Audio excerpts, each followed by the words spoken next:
Olá, bem-vindos, bem-vindas a mais uma edição do nosso podcast Conversa Sustentável Desvendando o S do SG. Eu sou a Vivian Blaso, professora na FAAP, co-idealizadora do Cidades Afetivas, artista e sócia fundadora do Conversa Sustentável. Bom, essa noite, para a gente poder falar sobre turismo sustentável, a gente vai estar aqui com as nossas co-apresentadoras desse episódio, que é uma parceria com os cursos de graduação BCM na FAAP, a Ana Carolina Sancho e a Natália Fonseca. Essa parceria, ela é inédita e está aí fomentando muitas discussões, que é um aprofundamento dos temas que nós trabalhamos em sala de aula com os nossos alunos da graduação do curso BCM. O tema de hoje é futuro do turismo rumo ao desenvolvimento sustentável. Nesta edição, será tratada a responsabilidade da sociedade na inclusão, representatividade e redução das desigualdades estruturais no ambiente de trabalho contemporâneo no turismo.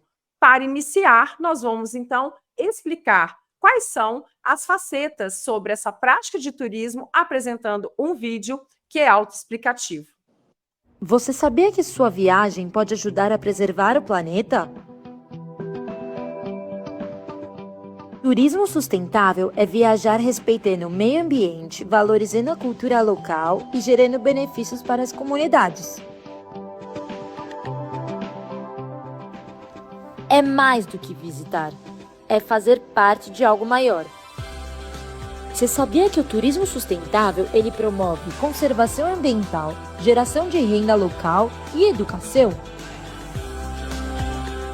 Aqui estão 3 opções de hotéis ótimos pelo Brasil para você aproveitar. No sul do Brasil, em Cambará do Sul, Rio Grande do Sul, o Cambará Eco Hotel adotou um modelo exemplar.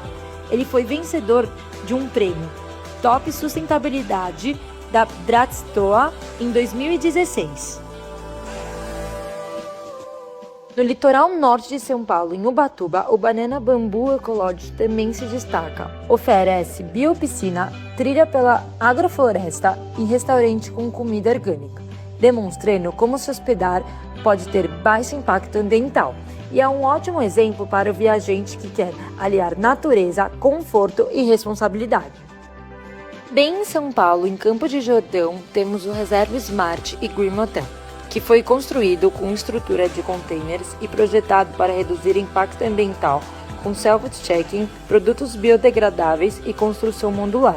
Esse é um exemplo de como a inovação arquitetônica e de gestão também são parte do turismo sustentável.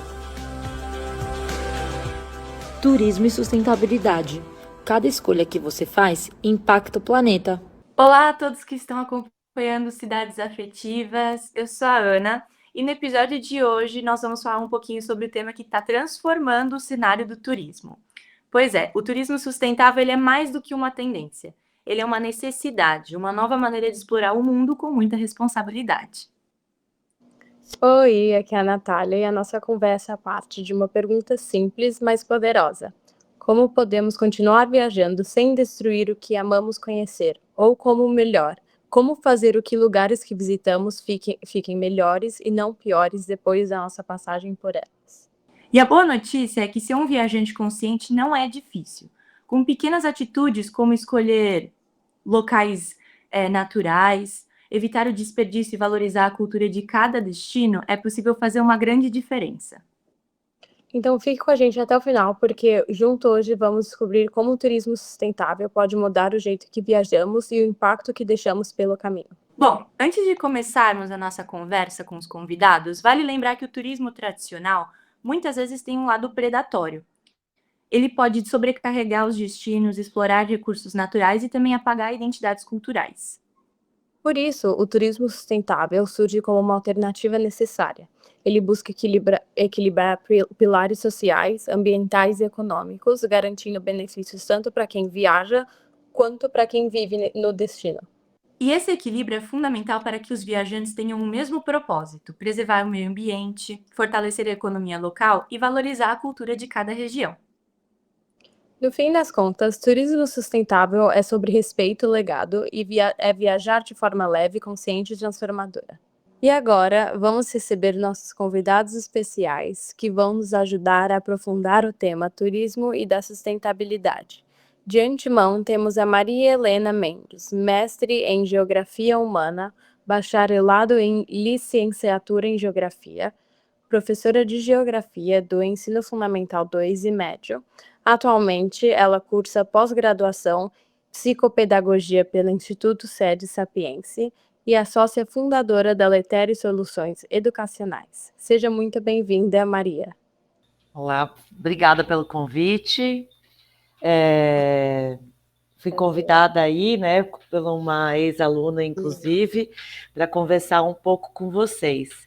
E aí estou disposta, vocês vão fazendo as perguntas, eu vou respondendo, e a gente vai batendo esse papo, né? Acho que eu tenho bastante coisa para fornecer aí de informações. Ótimo. Com certeza.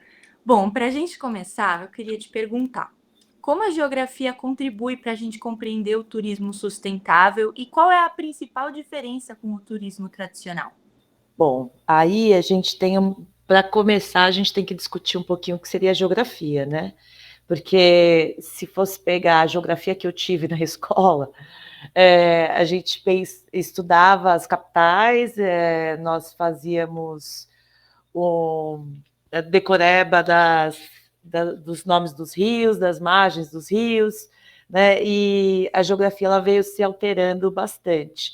E se nós pensarmos hoje, né, a geografia que eu compreendo, pelo menos, ela é uma necessidade da gente entender a relação do ser humano com outro ser humano e a forma como ele se espacializa num determinado lugar. Então, como ele se relaciona com esse lugar, como ele transforma esse lugar e como esse lugar também transforma o seu próprio modo de vida.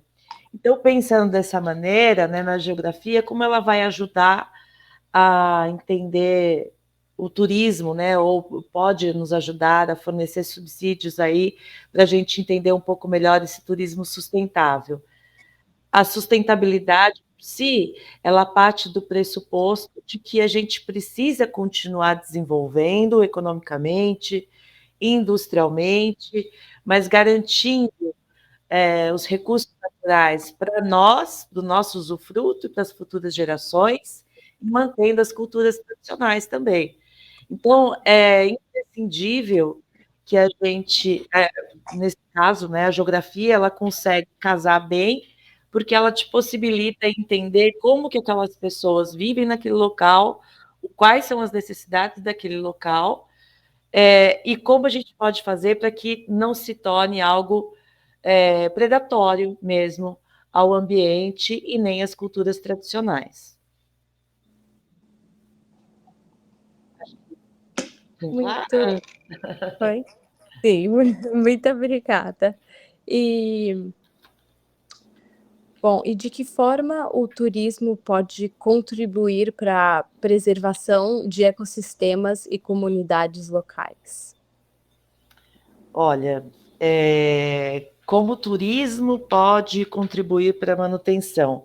Para a gente poder pensar no turismo em si, né, a questão econômica é indispensável, lógico. A gente precisa de dinheiro para poder sobreviver no mundo que a gente está hoje, né? Então, mas ao mesmo tempo, como que nós podemos fazer com que desenvolva aquele local sem se tornar predatório? Existe, em geral, algo que a gente faz que se chama EIA-RIMA, que é Estudo de Impacto Ambiental e Relatório de Impacto do Meio Ambiente. E aí, se a gente pensar na questão de como esses impactos ambientais e de como esses relatórios do meio ambiente, né, eles vão tentar equilibrar de uma maneira para que a gente consiga manter todos os fatores que a sustentabilidade tem por si. Óbvio que isso não é nem um pouco fácil, né?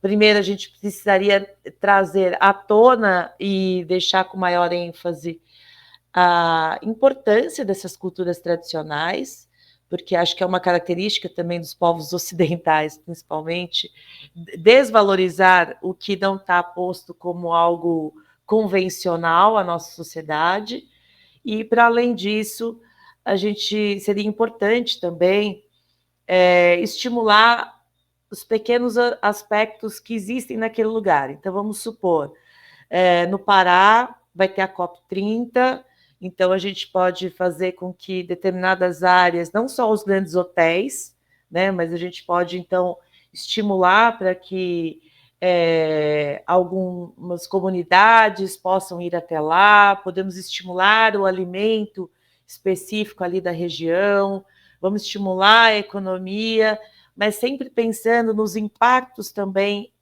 para além do impacto econômico, que é positivo, mas também os impactos ambientais que isso causa, que muitas vezes a gente acaba deixando de lado e prioriza somente o aspecto econômico, como se isso tivesse uma correlação direta com o progresso, né?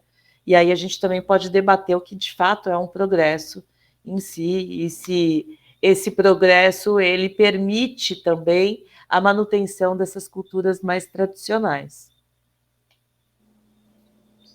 Perfeito.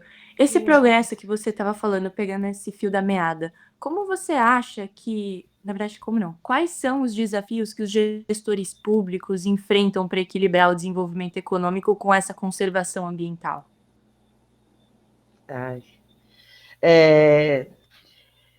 Eu acho que tem um pouco de falta de interesse, para falar bem a verdade.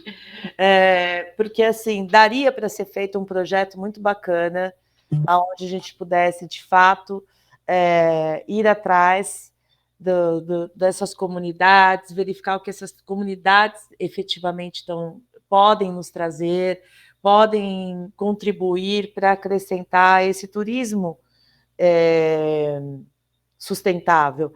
Mas a gente, em geral, temos um hábito de ficar muito mais focado no benefício que a gente quer um benefício econômico, e pouco paramos para ouvir, de fato, o que essas pessoas têm para nos dizer e têm para nos colocar também, né? Então, voltando à própria questão do Pará que eu falei, então você pode ir para o Pará, você pode ir comer, de repente, uma Vitória Régia, você pode estimular as cooperativas desses locais, né? Então, pegar, por exemplo, eu fui uma vez para o Maranhão, e aí a gente fui com uma amiga e nós fomos fazer um turismo numa área das rendeiras. Então, por que não verificar isso e enaltecer isso, né?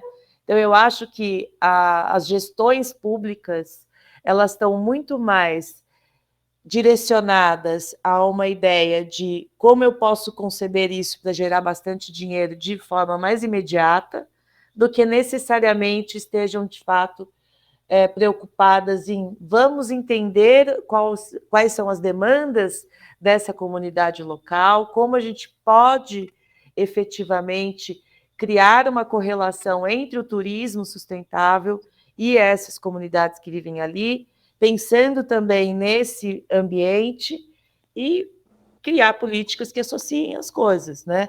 Então, acho que falta também um pouco de interesse em ouvir as comunidades mais tradicionais, para que a gente possa enaltecê-las mais. E como você acha que o ensino de geografia pode despertar uma consciência mais sustentável nos estudantes e nos futuros viajantes? Olha, eu acho que tudo que a gente possa trazer o mínimo de conscientização, né, estimular esse processo de conscientização, é possível, sim, que a gente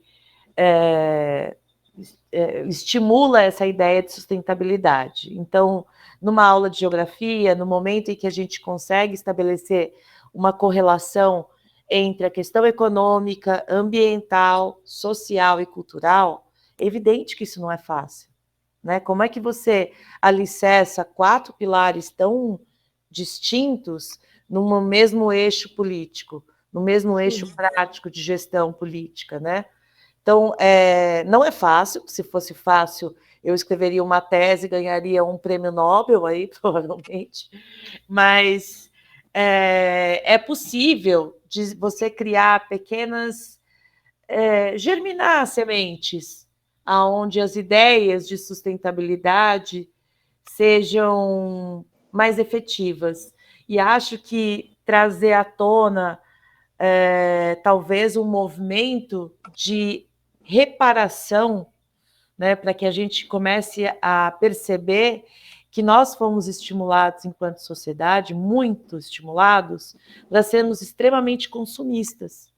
O que todo mundo consome, né? Eu consumo, vocês consomem, todo mundo, quem está ouvindo aqui consome também, não é esse o problema.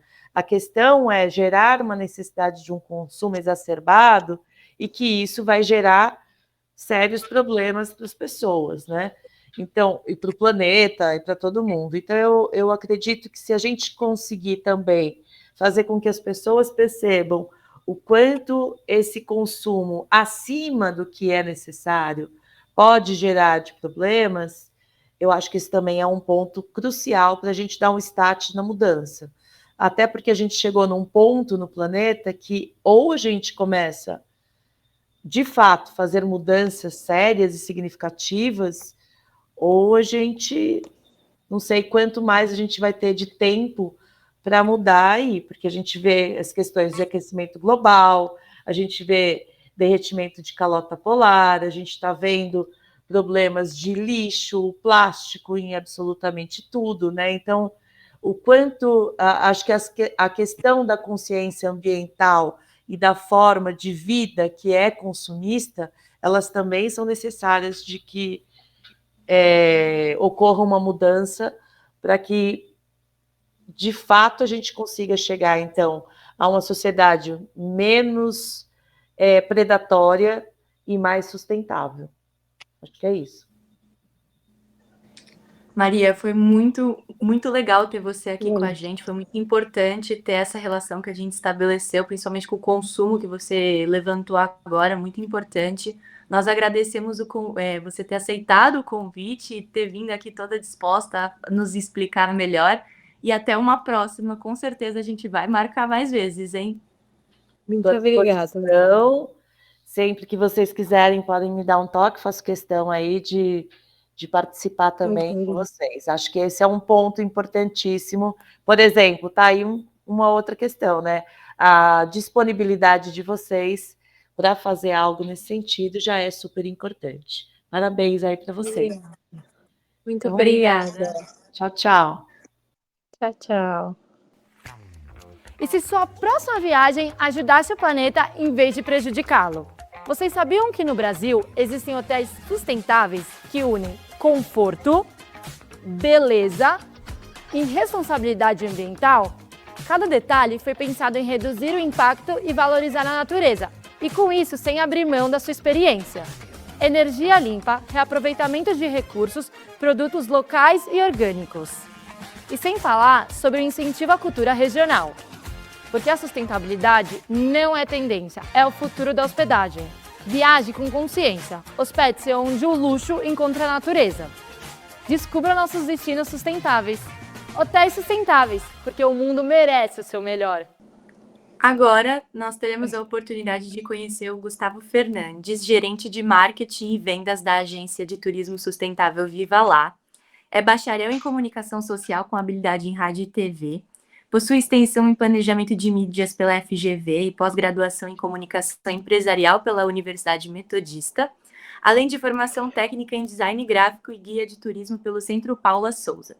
Pela Viva Lá, é 2 vezes vencedor do prêmio RD Station Limitless na categoria Melhor Case de Transformação Digital em 2022 e Melhor Case de Marketing e Vendas em 2024. Gustavo, você tem uma formação impressionante e bastante multidisciplinar, mas me diga, primeiramente, bem-vindo, né? Como a Viva Lá define o turismo sustentável e como isso se traduz na prática e nas expedições? Boa noite, obrigado Ana, obrigado Natália pelo convite. Estou bem feliz de estar aqui falando com vocês, ainda mais sobre esse tema que é tão apaixonante e ao mesmo tempo tão urgente para a gente, né? Então, respondendo a sua pergunta, eu gosto muito de definir o turismo sustentável aqui de uma forma muito simples para as pessoas entenderem. É aquela viagem que vai fazer bem para você que está viajando, para quem está te recebendo, para quem está trabalhando nessa viagem e para o planeta. Então, é uma definição simples do que é a sustentabilidade de forma geral, mas nesse caso voltada para o turismo. Falando de uma ótica um pouco mais técnica, é a gente pensar na sustentabilidade dentro do tripé ambiental, social e financeiro. Ou seja, a gente geralmente fala de sustentabilidade e a gente já pensa em natureza, né? Em reciclar o lixo, destinar o lixo corretamente. Isso é muito importante, claro, mas é um dos aspectos da sustentabilidade. Além disso, a gente tem também um aspecto social, que é garantir que as pessoas que estão ali, né, no caso do turismo sustentável, vão ter protegidas e respeitadas a sua cultura, o seu modo de vida, que a gente vai promover um turismo inclusivo, um turismo que respeita, por exemplo, que promove a equidade de gênero, que evita, né, e que combate casos de homofobia, de racismo, de outros tipos de discriminação e também financeiro, ou seja, que a gente possa tanto a Vivalar ser sustentável financeiramente, ou seja, ela conseguir se manter, até porque se a gente falha no nosso trabalho, tem uma cadeia inteira de pessoas que depende dele, né, e vai sofrer junto, mas também para aquela pessoa que está na ponta, para aquele ribeirinho, para aquele indígena, para aquele quilombola que está ali recebendo o viajante, para que ele também tenha condição digna de trabalho e que ele tenha uma remuneração justa por aquilo que ele está fazendo. Muitas vezes vemos empresas falando de sustentabilidade, mas na prática não aplicam isso. Como o turista pode identificar se uma experiência é realmente sustentável e não apenas greenwashing? Legal, Natália, ótima pergunta, porque o greenwashing realmente é um problema muito grave hoje, em que se fala cada vez mais sustentabilidade, e muitas empresas, né, usam isso só como marketing. Eu não vejo problema nenhum da empresa divulgar as suas ações de sustentabilidade. Eu acho que tem que fazer isso. Faz muito bem, e a gente tem que, até para que a gente possa consumir das empresas que são responsáveis, mas isso tem que ter um impacto positivo também, como eu falei, no meio ambiente, na sociedade, e um impacto financeiro também. Não pode ser só o discurso, né? Não pode ser só a fachada. Então, respondendo a sua pergunta, acho que algumas das ações que a gente tem, né, aqui na Vivalar e que pode servir, inclusive, para a gente identificar se determinada empresa está cometendo greenwashing quando a gente for consumir, seja uma viagem, seja qualquer outro produto, primeiro, se ela tem indicativos claros daquilo que ela está fazendo, né? Se ela define muito claramente o que ela vai fazer. Então, a Vivalar, ela se propõe a fazer o turismo sustentável. Como ela faz, onde ela faz, com quem ela faz, né? Então, ó, a gente tem uma viagem na Amazônia junto com uma comunidade ribeirinha do Lago de Acajatuba, que acontece assim, é dessa forma, esse é o roteiro. A gente tem uma experiência com uma aldeia indígena no Xingu, em que a gente vai chegar, vai atuar, construir um roteiro junto com eles, dessa forma. Então, está muito claro o que é o produto, e a gente tem que ter os indicadores claros de qual que é o impacto positivo que a gente quer e que a gente vai promover. Então, usando como exemplo a Vivalar, o que a gente tem? A gente tem indicadores de viajantes, então quantos viajantes estão fazendo essa viagem, a gente está batendo aí 6 mil viajantes em 10 anos de Vivalar, que inclusive serão comemorados nessa sexta-feira, a gente completa 10 anos de vida. A gente realiza capacitações dessas comunidades para que elas possam trabalhar com turismo, né? Então, rapidamente explicando isso, a gente tem comunidades indígenas, ribeirinhas, quilombolas, que têm um conhecimento ancestral gigantesco de medicinas da floresta, né? De conhecimentos de artes, de sabedoria mesmo, de relacionamento com o meio ambiente, mas que não estão acostumadas a fornecer serviços para o público de São Paulo, Rio de Janeiro, Belo Horizonte, o público internacional. Então, o nosso papel é capacitar essas pessoas para que elas mantenham essa identidade, né, preservada, mas que eles possam trazer um produto que vá atender a qualidade dessa pessoa. Então, um exemplo rápido, a gente acabou de chegar na Amazônia num barco, navegou 2 horas pelo Rio Negro para chegar na comunidade ribeirinha.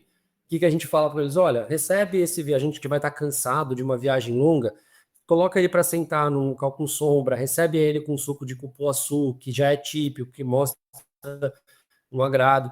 Então, a gente está valorizando a cultura deles, ao mesmo tempo em que a gente formata isso num produto que vai ser legal para as pessoas consumirem. Então, estou dando exemplos práticos aqui, que a gente contabiliza. Já chegamos a 10 mil horas de capacitação.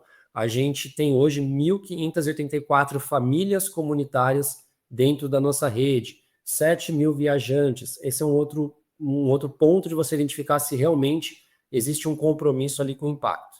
E, para fechar essa minha fala, também prêmios e reconhecimentos. Então, por exemplo, a Vivalar é certificada pelo Sistema B, que é uma certificação internacional de empresas que, né, eles fazem uma auditoria muito profunda para ver se a empresa realmente é responsável. Prêmios e reconhecimentos. A gente tem prêmio pela Brastoa, a gente foi acelerado pela Embratur, pela Fundação Grupo Boticário, enfim, são outras instituições que, para conceder um investimento, ou uma aceleração, ou um prêmio, fazem uma diligência, fazem uma verificação de tudo que a empresa está fazendo, e é mais um indicativo de que a gente pode confiar naquela empresa, de que aquele consumo tende a realmente ser sustentável. Nossa, realmente muito importante isso que você acabou mencionando. E também falando sobre a identidade, o storytelling tem um papel muito forte na comunicação da Viva Lá. Como contar essas histórias reais ajuda a inspirar mudanças no comportamento de um turista? Storytelling, a gente está muito acostumado a ouvir isso na área de marketing, de comunicação, de publicidade, porque as pessoas se conectam com histórias, né? A gente precisa tangibilizar isso, ter algo muito palpável. Eu citei aqui alguns números da Valar. A gente tem 10 mil horas de voluntariado, de capacitação, tem 1.584 famílias na rede comunitária. Isso é um número, né? Um número que serve para impressionar. Mas a gente não se conecta com isso. Agora, quando eu conto a história do Seu Dito, que lá na Amazônia trabalhava com extração de madeira e que, graças ao turismo hoje, ele faz uma oficina de seringa e borracha para mostrar como se extraía da seringueira o látex para fazer a borracha e leva os viajantes para conduzir isso. Ou uma história que sempre me emociona muito da Rosana, uma ribeirinha também da Amazônia, que dançava carimbó por hobby, né, pela cultura, e aí com as nossas viagens ela mencionou isso e a gente entendeu que daria ali para construir uma oficina de carimbó para ensinar os viajantes a dançar carimbó, e aí a gente desenhou isso com ela, formatou, criou um nome, fez toda a capacitação com ela, e hoje ela é a nossa instrutora de carimbó da expedição em Alter do Chão, e ela super se emociona contando isso. Eu também me emociono lembrando dessa história, porque ela fala o quanto é importante para ela aquilo que faz parte da cultura. Ela nunca imaginou que ela poderia criar os filhos por meio do carimbó, que era só um hobby dela ver o valor que tem aquilo que ela aprendeu com a mãe, com a avó, e de ela ver os próprios filhos querendo aprender carimbó e seguir os passos dela. Então, esse é um exemplo muito curto, mas muito rápido de como isso conecta e como a gente transforma aquele número da planilha, né, que está no Excel, o número de vendas, que é super importante a gente olhar para isso, quantos leads estão chegando, a venda, não sei o que, tem que ocupar, mas no final do dia a gente tem que lembrar que esse número é uma pessoa que está ali na ponta e que está sendo impactada, seja viajando e transformando a sua visão do que é o Cerrado, a Caatinga, a Mata Atlântica, a Amazônia, o Pantanal, quanto a pessoa que está recebendo, que está também sendo transformada por isso. Muito bom. Muito legal a história. E que tendências você vê surgindo no marketing voltado ao turismo responsável de impacto positivo? Olha, eu falei aqui, né, da contação de histórias, então acho que isso, né, dá uma ênfase para as pessoas é muito importante por meio do storytelling. Então, isso é um relato, inclusive, comum que a gente recebe dos nossos viajantes, o quanto que, por mais que a gente vá para os lugares incríveis, né, Chapada dos Veadeiros, ó, a moto passando de novo, desculpa, gente. Por mais que a gente né, esteja em lugares tão lindos como a Amazônia, Chapada dos Veadeiros, Jalapão, Lençóis Maranhenses, os nossos viajantes sempre relatam que o que mais impressiona eles é o contato com as pessoas do local. Então, acho que o storytelling, né, essa contação de histórias é muito importante. Também sendo um pouco mais técnico, eu acho que o marketing de conteúdo, de uma forma geral, tem feito muita diferença, né? Não só as histórias, mas a gente investir muito em um conteúdo bem feito. Isso é uma coisa que a gente tem discutido muito aqui na Viva Lá, o quanto que cada vez mais a gente quer evoluir nisso e quer trabalhar o nosso branding, quer se posicionar dessa forma, né, colocando os nossos valores em vista ali, acho que isso é muito importante. E uma outra questão também, que pelo menos no nosso caso a gente sente muito, é que o mercado do turismo trabalha muito com influenciadores. Claro, são pessoas que trabalham de forma, né, tem um trabalho muito importante no turismo. Acho que todo mundo segue aí pelo menos alguns influenciadores de viagem para ficar ali babando nos destinos. Porém, pelo menos na nossa realidade, talvez por a gente não ser um produto convencional do turismo, né, a gente ter um produto realmente muito específico, a gente sentiu que não faz tanto sentido trabalhar com aquele grande influenciador de viagem. Então, acho que micro-influenciadores é um caminho, né? A gente falar com aquela pessoa, buscar aquela pessoa que tem tudo a ver com uma expedição de imersão em aldeia indígena, aquela pessoa que trabalha com terapias holísticas para falar da nossa expedição em que a gente consagra a ayahuasca com indígenas lá do Acre, faz muito mais sentido. E principalmente trabalhar com aquelas pessoas que são influenciadores quase que involuntários, que são os viajantes, né? As pessoas querem, às vezes, um depoimento de um viajante, mesmo que com uma qualidade técnica inferior, vale muito mais, né, ter o review ali do que algo construído por um influenciador. Então, a gente tem investido também muito em dar voz tanto para os viajantes, mas também para as comunidades. As pessoas querem ouvir o indígena falando sobre a cultura indígena, o ribeirinho falando sobre a cultura ribeirinha, o quilombola falando sobre a cultura dele, e nem sempre as pessoas podem viajar, né, para ver isso ao vivo, então é legal a gente investir também nessas pessoas, dando protagonismo para que elas possam falar o que elas desejam comunicar. Nossa, é muito inspirador esse projeto da Viva Lá, é muito legal ouvir isso, tipo, de primeira mão. E para a gente fechar, que mensagem você deixaria para quem quer viajar de forma mais consciente e responsável? A primeira é que, não só para viagem, mas para consumo de forma geral, né, o consumo é um ato político. A gente, com o nosso poder de escolha, né, de investir o nosso dinheiro, que é a nossa energia de trabalho, num produto A ou num produto B, a gente está dizendo qual empresa que a gente quer para o nosso futuro e qual empresa tem que mudar os seus modos de produzir ou tem que acabar. Então, acho que a primeira coisa é isso, não só com a viagem, mas a gente sempre se questionar, né, se a gente está consumindo de empresas que estão comprometidas com isso, né, com empresas que querem causar o mínimo de impacto negativo e se preocupam em causar um impacto positivo para os lugares.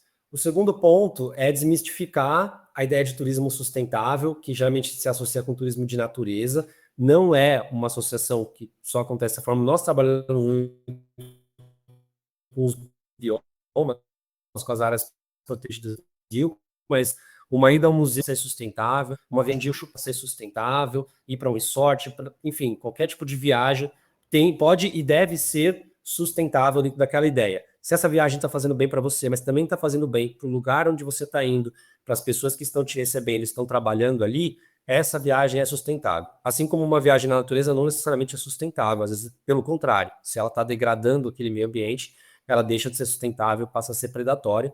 Então acho que esse é o segundo recado. Não importa o tipo de viagem que você goste, procure fazer isso de forma sustentável, seja com a Viva Lá, seja com qualquer outra empresa que atua. Tem várias empresas já se preocupando com isso, e eu defendo que a gente não é concorrente, que a gente tem que se ajudar e tá todo mundo remando para o mesmo lado, que é o futuro possível e sustentável.